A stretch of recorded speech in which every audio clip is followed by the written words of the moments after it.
So why is subcooling so important?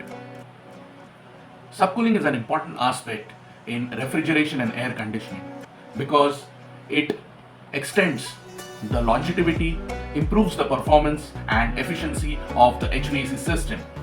Liquid refrigerant entering the compressor can cause liquid sludging, which can damage the compressor and also lead to an inefficient system.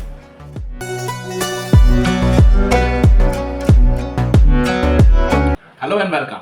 My name is Yogesh, and in this video we are unraveling the mystery behind the subcooling in HVAC systems. Learn why subcooling is important and its benefits and how it can extend the lifespan of your HVAC equipments.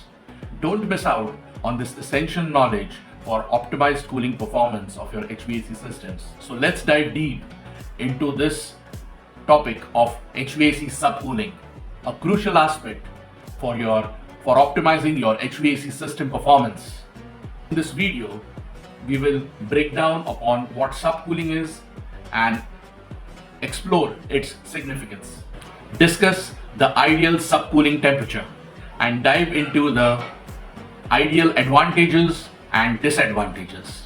By the end, you will have a clear understanding how subcooling can boost the efficiency of the HVAC system and also extend the lifespan of your systems. So let's jump right into it.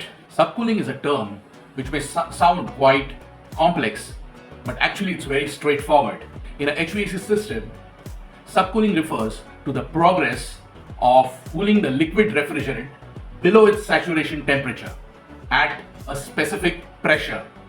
This is done to ensure that the refrigerant entering the evaporator is in a liquid state, allowing for more efficient heat exchange. The most basic meaning of subcooling is any temperature below its saturation temperature. Generally, the lowest temperature the condenser can achieve, the better.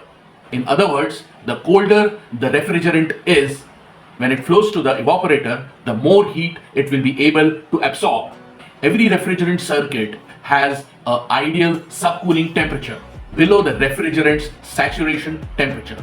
This sweet spot ensures that the refrigerant remains in its liquid form throughout its cooling process. One of the most common sources of air conditioning inefficiency remains improper subcooling or inefficient subcooling.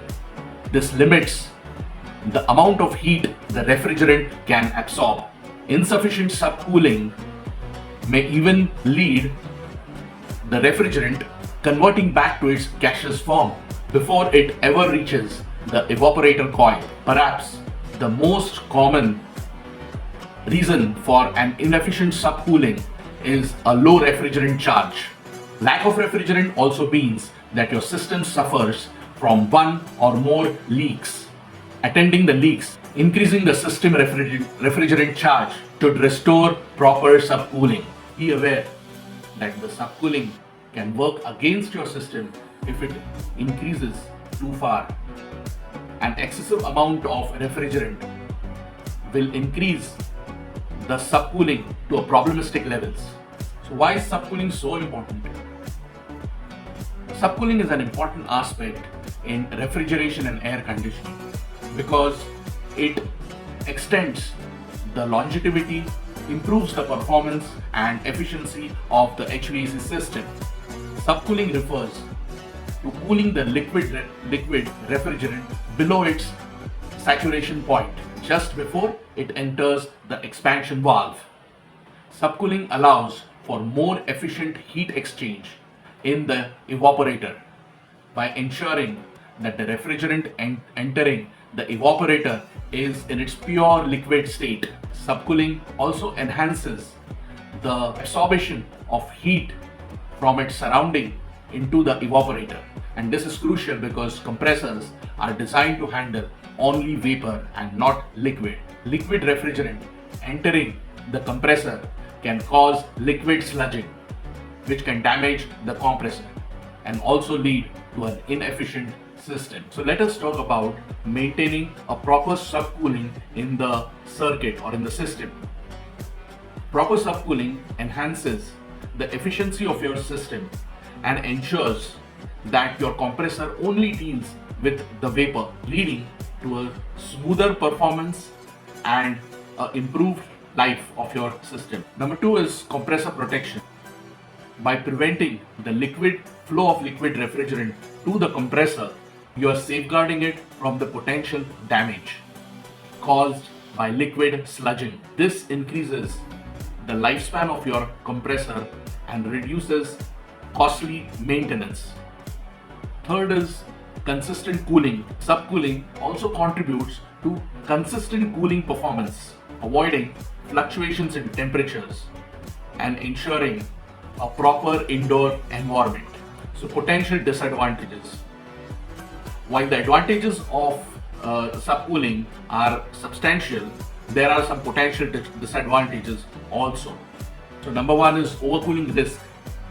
If the subcooling is excessive, it might lead to overcooling of the refrigerant, which can impact the efficiency of the system. Number two is system complexity. Achieving the ideal subcooling levels may require additional components or adjustments, potentially adding complexity to the system.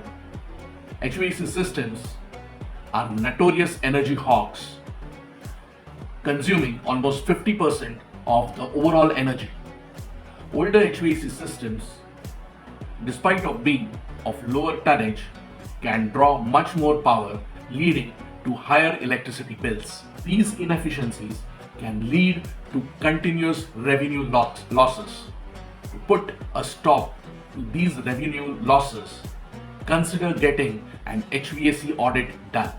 An audit identifies the inefficiencies, allowing you to make informed decisions to save energy and cost.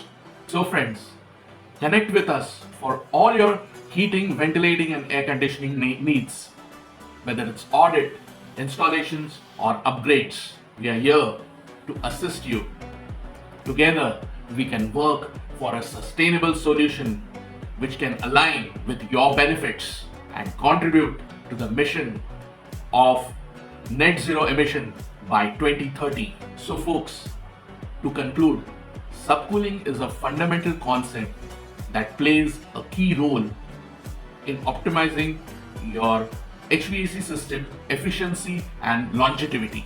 By maintaining the right subcooling temperature, you are ensuring that your system operates smoothly, efficiently, and with minimal risk of compressor damage. If you found this video helpful, then do not forget to give a thumbs up and subscribe for more such videos. Hit that notification bell to stay updated. And thanks for tuning in.